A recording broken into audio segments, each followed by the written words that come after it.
Let's suppose that you were able every night to dream any dream you wanted to dream. And that you could, for example, have the power within one night to dream 75 years of time, or any length of time you wanted to have. And you would naturally, as you began on this adventure of dreams, you would fulfill all your wishes.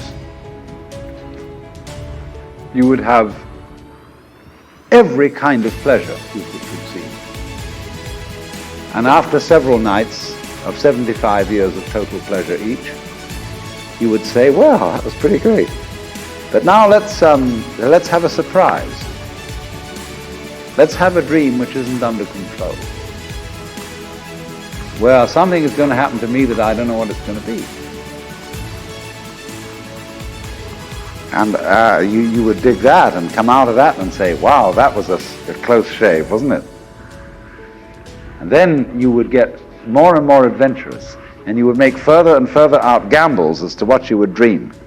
And finally, you would dream where you are now. You would dream the dream of living the life that you are actually living today.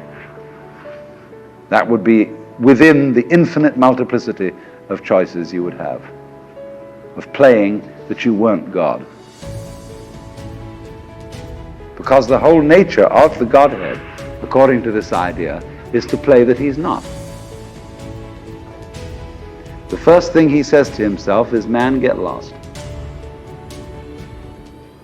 Because he gives himself away. The nature of love is self-abandonment, not clinging to oneself. Throwing yourself out, as in, for example, in basketball, you're always getting rid of the ball. You say to the other fellow, have a ball. See?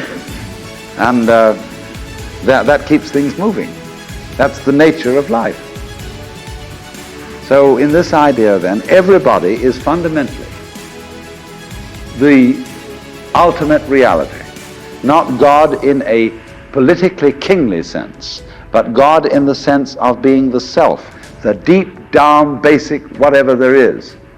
And you're all that, only you're pretending you're not.